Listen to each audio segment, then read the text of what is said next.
I want to just talk a little bit about the procedure now. Both you and I work in the complex PCI and chronic total occlusion arena, and it's a little bit of like a box of chocolates. You don't know what you're going to get. You could end up doing a procedure that takes 15 minutes, or you could end up doing a procedure that's really very complicated, could take several hours, could involve multiple trips and multiple failures. But the procedure for refractory angina for patients with a coronary sinus reducer is really a lot more straightforward. Let's talk to the audience about how long it takes and how straightforward it is potentially to do a coronary sinus reducer versus doing a complex revascularization. And how do you now judge who should get what? When do you say, all right, this guy's got 3 CTOs, I've attempted one of them, it should really be enrolled in COSIRA-II? Well, okay, let's talk about the procedure. So the procedure itself in most patients is pretty straightforward. So it's an outpatient procedure done through an internal jugular puncture under local anesthesia. We usually take a multi-purpose catheter from the internal jugular vein into the coronary sinus directly, do a venogram, put in an 035 wire, and from that we can deliver the 9 French delivery sheath, and then it's effectively deploying a stent. So the whole thing is generally doable within an hour with the same-day discharge. It's a completely different scenario than, as you described, the sort of unknowns of what you're going to get into when you bring a complex coronary patient to the cath lab for a complex coronary intervention. You have no idea what that's going to involve and how long it's going to take, and have to have many hours a day blocked off for that. These are pretty straightforward and efficient procedures.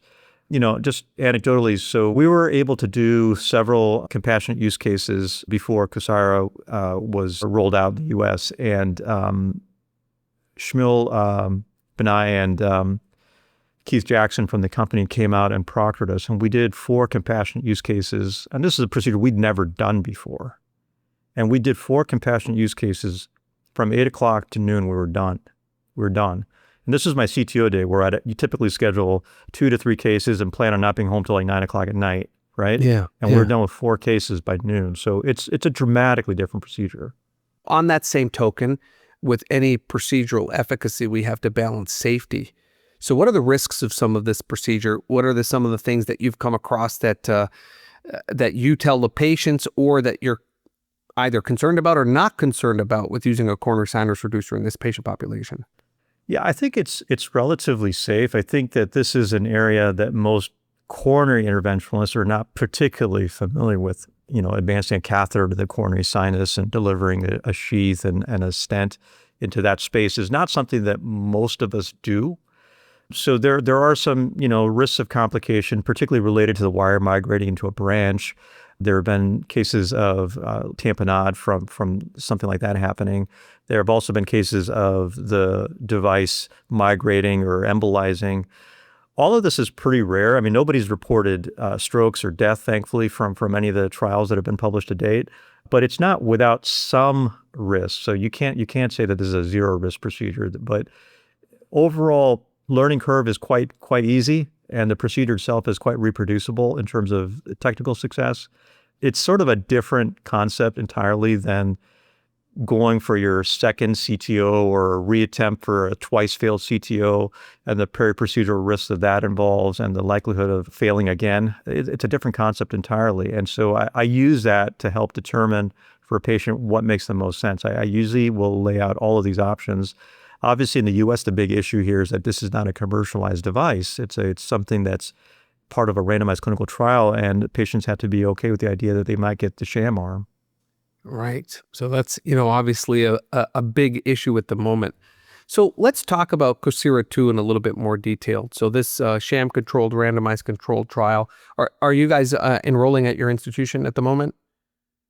Yes. So we finally got up and rolling towards midsummer. So we have a couple of patients that were in the initial phases of evaluating for screening. So this is something that we will offer along with a couple of other trials that we're engaged in for refractory angina. But this is something that I have a ton of experience with from all the cases that we did in Cleveland before I came to New York.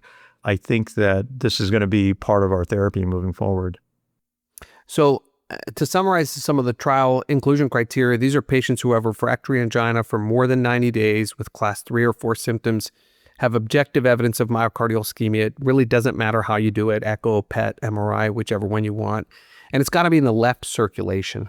I think that that's the most important point. It has to be the left circulation. And this kind of came up when we first got up and running because we have a big CTO practice. And if you look at most registries, about half of CTOs are right coronary arteries. So that was a big deal initially for us. And so there's actually a registry arm in the trial for patients that have right coronary ischemia. But for the randomized arm, we're looking for left coronary ischemia. And just for the audience, the main reason behind that is the drainage for the right coronary artery doesn't interact with the coronary sinus, which really drains the left side of circulation. And sort of to impact the left side of the heart and that coronary circulation, the coronary sinus reducer works really on that side. So that's an important biological and mechanistically important point, that it really needs to be left-sided objective evidence of ischemia. And then some of the things that are in the trial are extremely scientifically hygienic, but also somewhat problematic in terms of recruitment. And that is that you're taking a group of patients who have refractory angina, and they really need to be on stable medical therapy without any changes in their medical therapy. It used to be for 3 months. Now I believe it's down to a month.